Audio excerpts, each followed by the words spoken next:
Hello students, welcome to Lakshya, the initiative of Law Excellence. ఇవాల్టి మన first article వచ్చేసి ఈ నామ్ గురించి. దీనిని గ్రూప్ 1 మరియు గ్రూప్ 2 వాళ్ళు కూడా ఎకానమీలో ఉన్నటువంటి అగ్రికల్చర్ అన్న కాన్సెప్ట్ కింద చదువుకుంటాము. ఈ నామ్ ఎలక్ట్రానిక్ నేషనల్ అగ్రికల్చర్ మార్కెట్ లేదా ఈ నామ్ అంటాము. ఇది భారతదేశంలో వ్యవసాయ వస్తువుల కోసం ఉన్నటువంటి ఒక వాణిజ్య వేదిక. దీనిని మన ప్రధానమంత్రి మోదీ 14 ఏప్రిల్ 2016లో లాంచ్ చేయటం జరిగింది.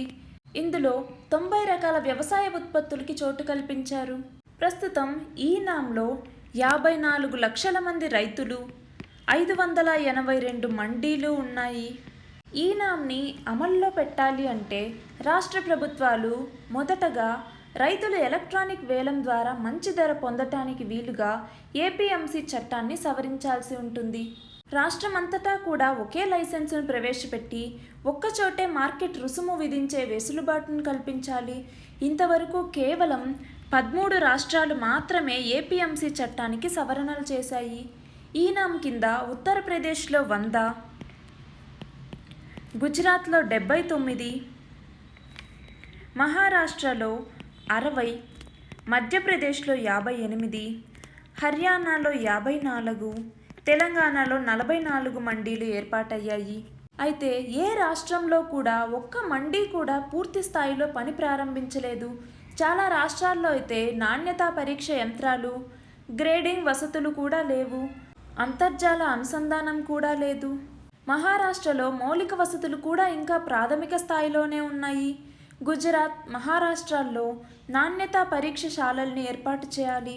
మహారాష్ట్రలో ఉన్నటువంటి లాతూరు, ఈ లాతూరు కందుల మార్కెట్ అనేది దేశంలోనే అతిపెద్ద విపణి.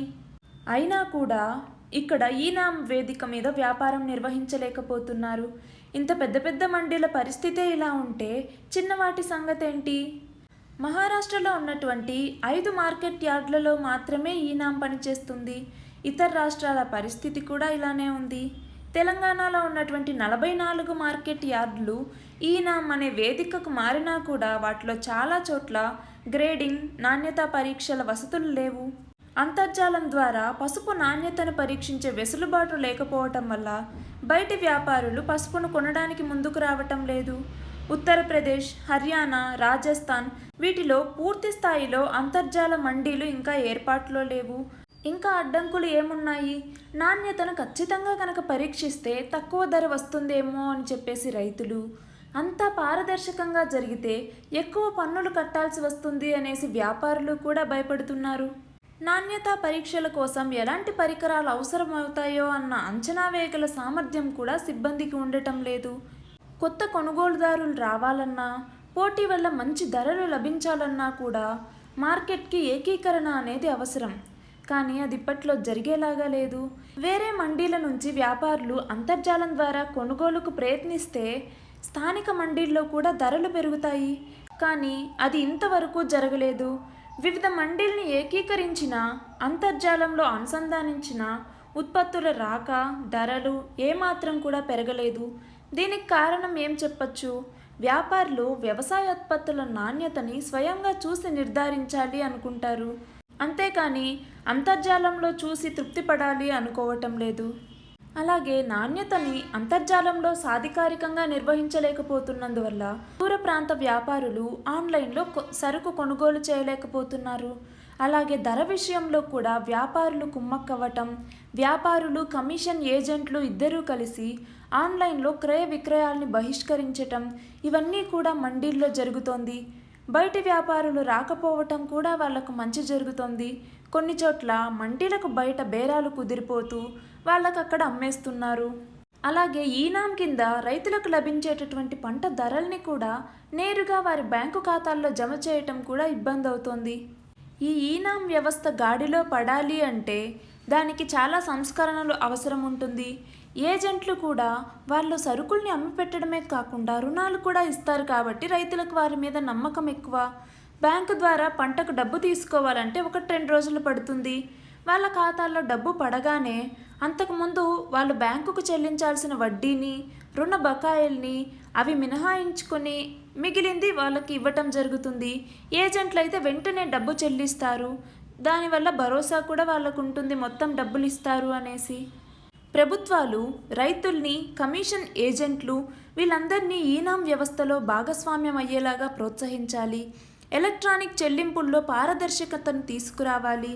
వీటితో పాటు నాణ్యతా పరీక్ష పరికరాల్ని, వసతుల కల్పన వీటిని పెంచడం కోసం పెట్టుబడుల్ని కూడా పెంచాలి.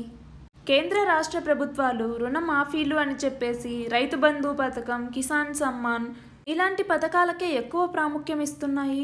ఇది బానే ఉన్నా కూడా రైతుకు గిట్టుబాటు ధరలు లభించినప్పుడు మాత్రమే నిలదొక్కుంటున్నాడన్న వాస్తవాన్ని మనం గమనించాలి. ఈ ఈనాంలో ఇంకా సాఫ్ట్వేర్ స్థాయిని దాటకపోవటం వల్లే చెప్పుకోదగిన ఫలితాలు రావటం లేదు. మన నెక్స్ట్ ఆర్టికల్ వచ్చేసి డ్రగ్స్ గురించి.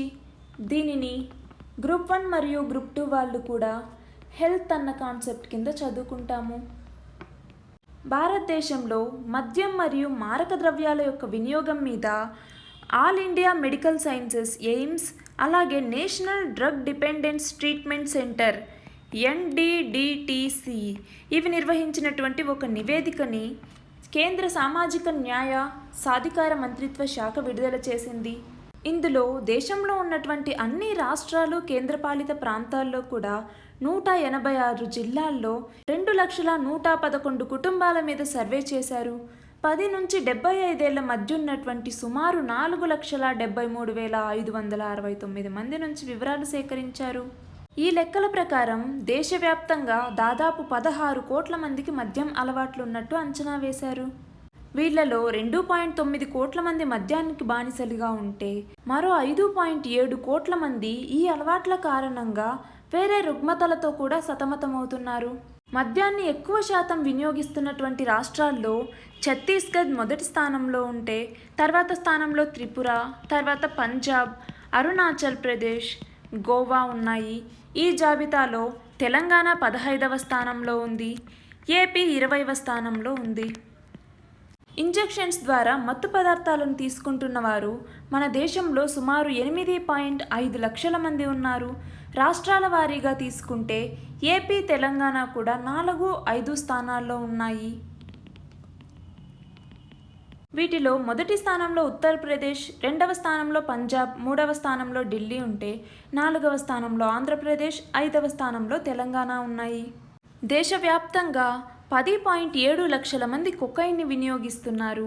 ఈ విభాగంలో మొదటి 4 రాష్ట్రాల్లో మహారాష్ట్ర మొదటి స్థానంలో ఉంటే పంజాబ్ 2వ స్థానంలో ఉంది, రాజస్థాన్ 3వ స్థానంలో, కర్ణాటక 4వ స్థానంలో ఉంది. ఏజ్ పరంగా మద్యం, గంజాయి, ఓపియాడ్స్ ఇది ఒక రకమైనటువంటి మారక ద్రవ్యం.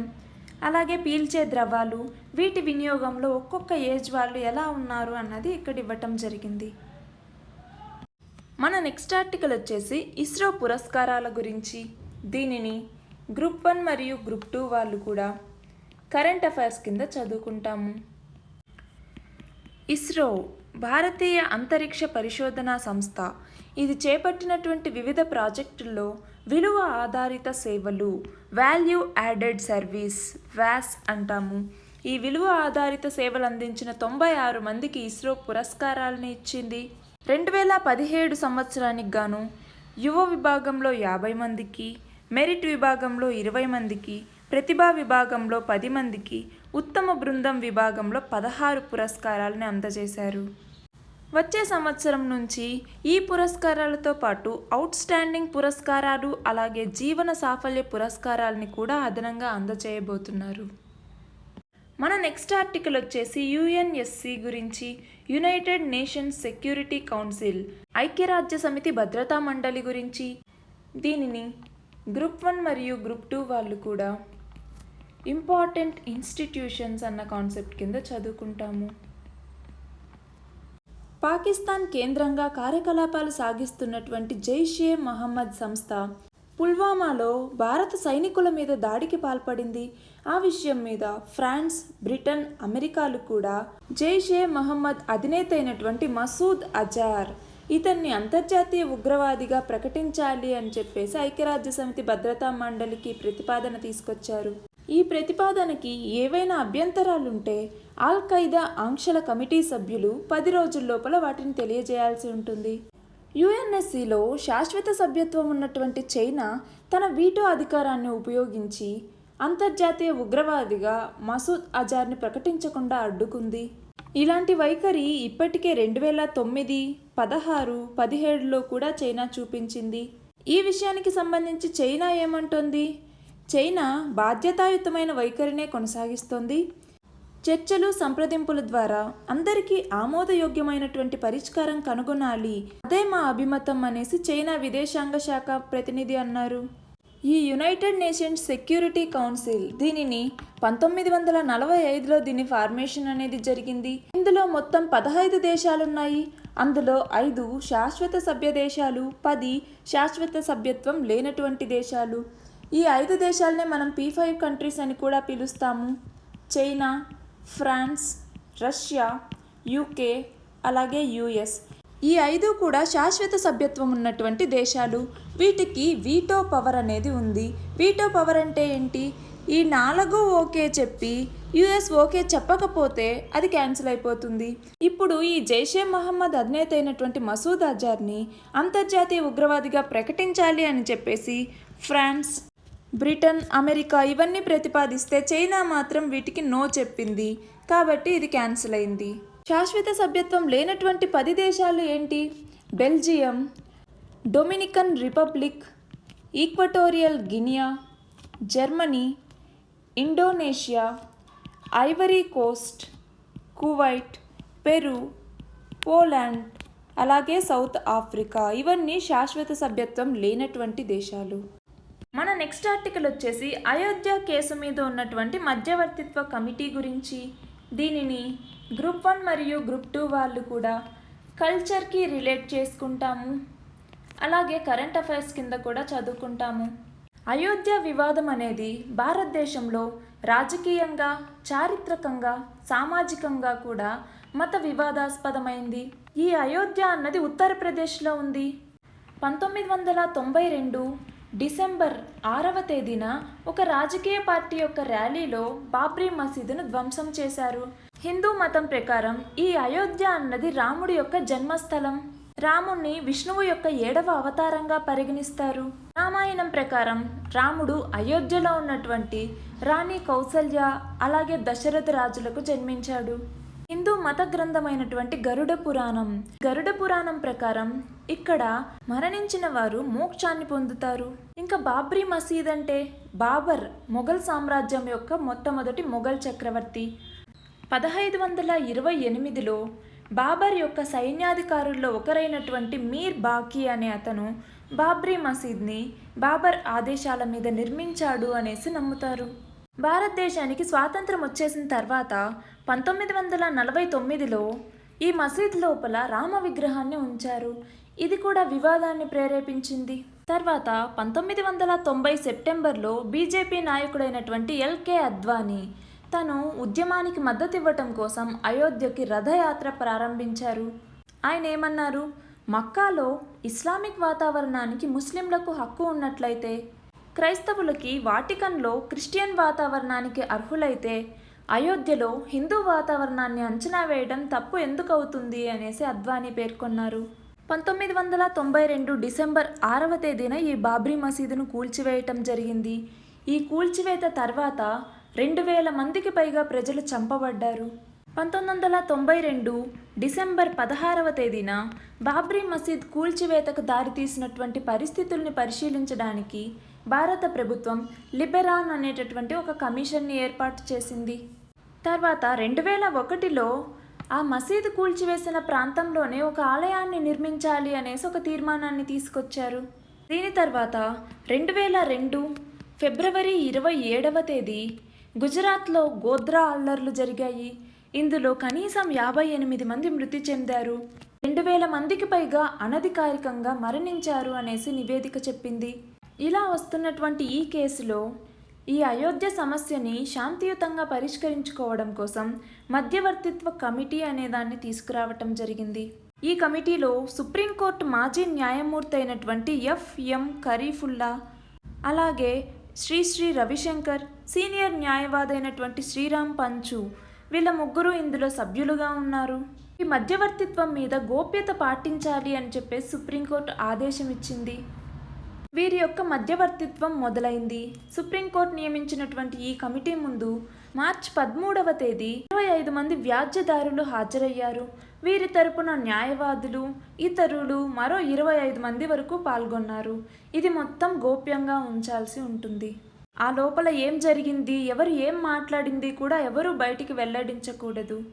అయితే ఈ కార్యక్రమం మొత్తం సామరస్యపూర్వకంగానే జరిగింది అని చెప్పేసి రామజన్మభూమి పునరుద్ధర సమితికి చెందినటువంటి స్వామి తెలిపారు. మన నెక్స్ట్ ఆర్టికల్ వచ్చేసి వరల్డ్ ఎకనామిక్ ఫోరం రిలీజ్ చేసినటువంటి యంగ్ గ్లోబల్ లీడర్ల జాబితా గురించి. దీనిని గ్రూప్ 1 మరియు గ్రూప్ 2 వాళ్ళు కూడా కరెంట్ అఫైర్స్ కింద చదువుకుంటాము. వరల్డ్ ఎకనామిక్ ఫోరం దీనిని 1971లో స్థాపించారు. 1971లో ఇది ఏర్పడినప్పుడు యూరోపియన్ మేనేజ్మెంట్ ఫోరం అనేసి పిలువబడేది. దీనిని 1987లో వరల్డ్ ఎకనామిక్ ఫోరంగా పేరు మార్చడం జరిగింది. 48వ ప్రపంచ ఆర్థిక వేదిక సదస్సు 2018లో స్విట్జర్లాండ్లో ఉన్నటువంటి ఈ దావోస్ నగరంలో జరిగింది. ఎప్పటి నుంచి? జనవరి 23 నుంచి జనవరి 27 దాకా జరిగింది. ఈ వరల్డ్ ఎకనామిక్ ఫోరం 2019కి గాను యంగ్ గ్లోబల్ లీడర్ల జాబితాను విడుదల చేసింది. ప్రపంచవ్యాప్తంగా 127 మందిని ఎంపిక చేయగా దక్షిణ ఆసియా నుంచి 12 మందిని ఎంపిక చేశారు. గ్రామీణ ప్రాంతాల అభివృద్ధిలో కీలక పాత్ర పోషించినందుకు ప్రపంచ యువ నాయకుడిగా ఆంధ్రప్రదేశ్ మంత్రి లోకేష్ని World Economic Forum Young Global Leader జాబితాలోకి ఎంపిక చేసుకుంది. దీని ద్వారా మరో 5 ఏళ్ల పాటు యంగ్ గ్లోబల్ లీడర్గా లోకేష్ కొనసాగుతారు. మన నెక్స్ట్ ఆర్టికల్ వచ్చేసి జలాశయాల గురించి. దీనిని గ్రూప్ 1 మరియు గ్రూప్ 2 వాళ్ళు కూడా ఎకానమీలో ఉన్నటువంటి ఇన్ఫ్రాస్ట్రక్చర్ అన్న కాన్సెప్ట్ కింద చదువుకుంటాము. ఇది తెలంగాణకి సంబంధించినటువంటి ఒక ఆర్టికల్. ఏముంది ఇందులో? తెలంగాణ రాష్ట్రంలో ప్రధాన జలాశయాల్లో నీటి మట్టం క్రమంగా తగ్గిపోతోంది. గత ఏడాదితో పోలిస్తే ఇదే సమయంలో జలాశయాలు వేగంగా ఖాళీ అవుతున్నాయి. నీటి వినియోగమేమో అత్యధికంగా ఉంది. ప్రధానంగా చూస్తే జూరాల జలాశయం పరిధిలో నీటి వినియోగం అనేది అధికంగా ఉంది, నీళ్లు మాత్రం తక్కువగా ఉన్నాయి. అలాగే శ్రీశైలం, సింగూరులో కూడా నీటి మట్టాలు అనేవి తగ్గిపోయాయి. 2017తో పోలిస్తే 2018లో వచ్చిన వరదలతో అన్ని జలాశయాలు కూడా పూర్తి స్థాయి నీటి మట్టానికి చేరుకున్నాయి. ఒక్క నాగార్జున సాగర్కి మాత్రం ఈ ఏడాది ఆశించినంత ప్రవాహము వచ్చింది. అలాగే నీటి నిల్వ కూడా మెరుగ్గానే ఉంది. శ్రీశైలంలో గత ఏడాది కంటే నిల్వ అనేది తక్కువగానే ఉంది. నీటి నిల్వ యొక్క వివరాలు ఇక్కడ ఇవ్వటం జరిగింది. జూరాలలో పూర్తి స్థాయి సామర్థ్యం 9.66 టీఎంసీలుంటే ఈ ఏడాది మార్చికి వచ్చేసరికి 2.59 టీఎంసీలున్నాయి. గత ఏడాదేమో 4.28 టీఎంసీలున్నాయి. శ్రీశైలంలో పూర్తి స్థాయి నిల్వ సామర్థ్యం 215.81 టీఎంసీలుంటే ఈ ఏడాది 46 టీఎంసీలు, గత ఏడాది 50 టీఎంసీలు. నాగార్జున సాగర్ మొత్తం నిల్వ సామర్థ్యం 312 టీఎంసీలుంటే ఈ ఏడాది 155 టీఎంసీలు, గత ఏడాది 151 టీఎంసీలు నిల్వ ఉన్నాయి. శ్రీరామ్ సాగర్ మొత్తం నిల్వ సామర్థ్యం 90 ఉంటే ఈ ఏడాది 18, గత ఏడాది 20. సింగూరులో మొత్తం నిల్వ సామర్థ్యం 29.9 ఉంటే ఈ ఏడాది 1.25గా ఉంది, గత ఏడాది 10.95గా ఉంది. ఒక్క నాగార్జున సాగర్లో తప్ప మిగిలిన అన్నింటిలో కూడా గత ఏడాదితో పోలిస్తే నిల్వ అనేది తగ్గింది. మన నెక్స్ట్ ఆర్టికల్ వచ్చేసి భారత్ అమెరికా రిలేషన్స్ గురించి. దీనిని గ్రూప్ 1 మరియు గ్రూప్ 2 వాళ్ళు కూడా ఇంటర్నేషనల్ రిలేషన్స్లో చదువుకుంటాము. జపాన్లో ఉన్నటువంటి ఒకినావాలో ఉన్న అమెరికా మిలిటరీ 1వ బెటాలియన్కు చెందినటువంటి స్పెషల్ ఫోర్సెస్ గ్రూప్, అలాగే హైదరాబాద్లో ఉన్నటువంటి నేషనల్ సెక్యూరిటీ గార్డ్స్ ఎన్ఎస్జి జాతీయ భద్రతా దళం ఇవి సంయుక్తంగా విన్యాసాలు చేపట్టాయి. ఇబ్రహీంపట్నంలో ఉన్నటువంటి ఎన్ఎస్జి కేంద్రంలో 2 వారాల పాటు ఈ విన్యాసాలు జరగబోతున్నాయి. ఈ సందర్భంగా అమెరికా కాన్సులేట్ జనరల్ ఒక ప్రకటన విడుదల చేశారు. అమెరికా భారత్ భాగస్వామ్యంలో చేపట్టేటటువంటి సైనిక ఉత్పత్తులకి హైదరాబాద్ కేంద్ర స్థానంగా మారింది. అలాగే రక్షణ రంగంలో భారతదేశాన్ని ప్రధాన భాగస్వామిగా అమెరికా గుర్తించింది. ఆ కోణంలో చూస్తే భారత్ అమెరికా సైనిక బంధం కూడా చాలా దృఢమైనది. భవిష్యత్తులో అది మరింత బలపడుతుంది. రెండు దేశాల భద్రతా బలగాలు తమ కార్యాచరణ, సమన్వయం, సాంకేతిక పరిజ్ఞాన వినియోగ సామర్థ్యం ఇవన్నీ పెంపొందించుకునేందుకు ఈ విన్యాసాలు దోహదపడతాయి. అలాగే కొత్త వాతావరణంలో భారతీయ భద్రతా బలగాలతో కలిసి సమర్థంగా ఎలా పనిచేయాలో నేర్చుకునేందుకు కూడా ఈ విన్యాసాలు ఉపయోగపడతాయి. భవిష్యత్తులో రెండు దేశాలు కలిసి పనిచేయగలవు అన్న నమ్మకాన్ని ఇవి పెంపొందిస్తాయి అనేసి ఆ ప్రకటనలో చెప్పడం జరిగింది. మన నెక్స్ట్ ఆర్టికల్ వచ్చేసి సీ విజిల్ యాప్ గురించి. దీనిని గ్రూప్ 1 మరియు గ్రూప్ 2 వాళ్ళు కూడా ఇంపార్టెంట్ ఈ గవర్నమెంట్ ఇనిషియేటివ్స్ అన్న కాన్సెప్ట్ కింద చదువుకుంటాము. ఎలక్షన్ కమిషన్ ఆఫ్ ఇండియా ఎన్నికల సమయంలో మోడల్ కోడ్ ఆఫ్ కాండక్ట్ అనేది ఇస్తుంది. అంటే ఎన్నికలకు ముందర ఏం చేయాలి, ఏం చేయకూడదు అన్నటువంటి నిబంధనలన్నీ ఇందులో ఉంటాయి. పొలిటికల్ పార్టీలు కానీ, పాల్గొనే క్యాండిడేట్స్ కానీ, అలాగే కార్యకర్తలు కానీ ఎవరైనా కూడా ఏదైనా మాల్ ప్రాక్టీస్ని చేయటం, ఈ నియమావళిని ఉల్లంఘించడం ఇలాంటివి చేస్తే సాధారణ పౌరులు ఎవరైనా కూడా ఫోటో లేకపోతే వీడియో తీసి ఈ యాప్లో ఫిర్యాదు చేయవచ్చు. ఫిర్యాదు చేసే వ్యక్తి యొక్క వివరాలు కూడా కాన్ఫిడెన్షియల్గా ఉంచటం జరుగుతుంది. ఈ యాప్లో ఫిర్యాదును నమోదు చేసిన తర్వాత సంబంధిత ఎన్నికల రిటర్నింగ్ అధికారి 100 నిమిషాల్లో చర్యలు తీసుకుంటారు. అలా తెలంగాణ అసెంబ్లీ ఎన్నికల సమయంలో ఈ సీ విజిల్ ద్వారా 18,022 ఫిర్యాదులు వస్తే అందులో 8,715 సరైనవిగా గుర్తించి వాటిని పరిష్కరించారు. పార్లమెంట్ ఎన్నికల కోసం ఫిబ్రవరి 9 నుంచి మార్చి 1 వరకు ఈ యాప్ను పరీక్షించారు. అన్ని జిల్లాల్లో 493 ఫిర్యాదుల్ని నమోదు చేసి చూశారు.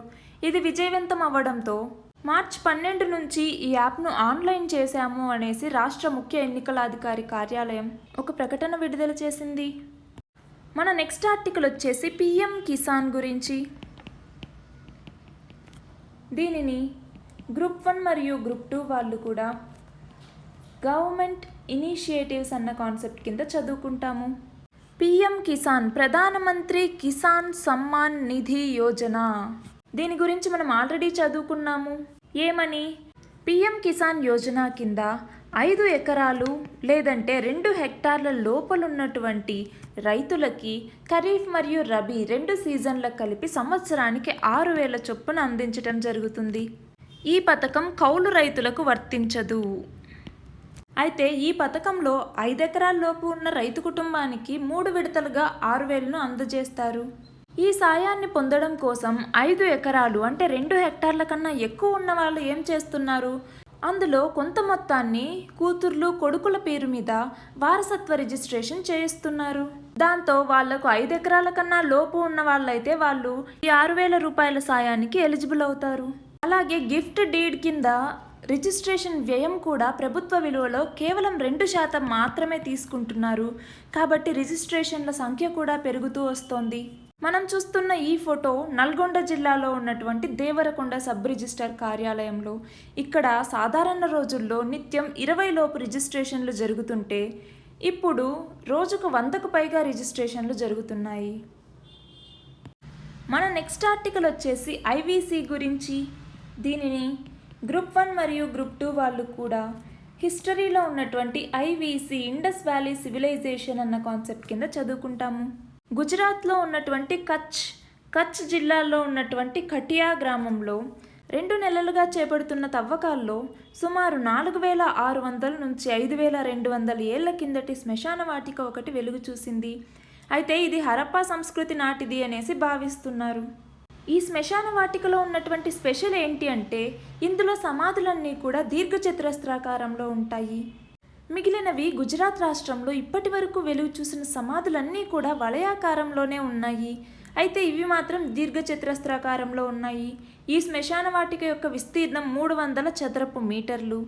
ఇందులో అతిపెద్ద సమాధి 6.9 మీటర్లుంటే అతి చిన్నది 1.2 మీటర్లుంది. వీటిలో తూర్పు వైపున దేహాల యొక్క తలల్ని, పడమటి వైపున కాళ్ళని ఉంచారు.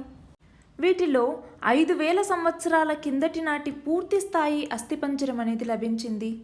ఈ సమాధుల్లో మృతదేహాలతో పాటు పూసల గాజులు, తిరుగుడు రాయిలు, పదునైనటువంటి రాతి బ్లేడ్లు ఇవన్నీ కూడా లభ్యమయ్యాయి. ఒక్కొక్క సమాధిలో 3 నుంచి 19 వరకు కుండలు కూడా ఉన్నాయి. దీని ద్వారా అప్పటి సంస్కృతి, సామాజిక వ్యవహారాల మీద ఒక అంచనా రావటానికి వీలుంటుంది. మన నెక్స్ట్ ఆర్టికల్ వచ్చేసి గ్లోబల్ వార్మింగ్ గురించి. దీనిని గ్రూప్ 1 మరియు గ్రూప్ 2 వాళ్ళు కూడా సైన్స్ అండ్ టెక్నాలజీ కింద చదువుకుంటాము. గ్లోబల్ వార్మింగ్ అంటే భూమికి దగ్గరగా ఉన్నటువంటి ఉపరితలం, దగ్గరలో ఉన్నటువంటి సముద్రాలు, దాని చుట్టూ ఉన్నటువంటి గాలి వేడెక్కడం, 20వ శతాబ్దపు మధ్యకాలంలో అడవుల్ని నరికివేయటం, శిలాజ ఇంధనాల వినియోగాలు ఇవి భూతల ఉష్ణోగ్రతలు పెరగడంలో ప్రధాన పాత్రను పోషించాయి అని చెప్పేసి ఐపీసీసీ, ఇది శీతోష్ణ స్థితి మార్పుల మీద ఏర్పాటైనటువంటి ప్రభుత్వాల యొక్క ప్యానెల్. ఇలాంటి ఎక్కువ అధ్యయనాలు 2100వ సంవత్సరంలో భూమి ఎలా ఉంటుంది అన్న అంశం మీద దృష్టి పెడుతున్నాయి. అయితే 2100వ సంవత్సరం తర్వాత భూమి వేడెక్కడం అన్నది ఇంధనాల్ని కాల్చడం వల్ల వచ్చే వాయువుల్ని ఆపినా కూడా కొనసాగుతుంది. ఎందుకంటే సముద్రాల్లో అప్పటికే అత్యంత ఉష్ణోగ్రత కలిసి ఉండటం, వాతావరణంలో కార్బన్ డయాక్సైడ్ ఎక్కువగా కలిసి ఉండటం, వీటి వల్ల భూమి వేడెక్కుతుంది. అంతేకాకుండా భౌగోళిక ఉష్ణోగ్రతలు పెరగడం వల్ల సముద్ర మట్టాలు కూడా పెరుగుతాయి. వర్షపాతంలోని విధానాల్లోని మార్పులు వస్తాయి. భూమి మీద ఉష్ణమండల ఎడారుల విస్తీర్ణం కూడా పెరిగే అవకాశాలున్నాయి. ఆర్కిటిక్ ప్రాంతంలో వేడి ఎక్కువగా ఉండటం వల్ల అక్కడున్న గ్లేషియర్లు, గడ్డకట్టినటువంటి మంచు, సముద్రపు మంచు ఇవన్నీ కూడా నిరంతరం కరిగిపోవడం జరుగుతుంది. అలాగే వ్యవసాయంలో దిగుబడులు తగ్గిపోవటం, వాతావరణం తీవ్ర మార్పులకు గురవటం వల్ల విపత్తులు చోటు చేసుకోవటం, అలాగే జీవజాలం కూడా నశించటం, ఇలాంటి అన్ని ప్రభావాలు కూడా చోటు చేసుకుంటాయి. అలాగే ఇక్కడ చూస్తే దక్షిణ ధ్రువానికి, సౌత్ పోల్కి సమీపంలో ఉన్నటువంటి ఒక భారీ మంచు ఫలకం బద్దలవుతోంది. చిలీలో సదరన్ పెటగోనియా ఐస్ ఫీల్డ్ అనేది ఉంది. ఇక్కడ నుంచి గత 3 వారాల్లో 2 భారీ మంచు మేటలు విడిపోయి కరిగిపోయాయి. ఉష్ణోగ్రతల్లో పెరుగుదల వల్లే ఈ పరిస్థితి వచ్చింది అన్నది ఈ article. Thank you very much.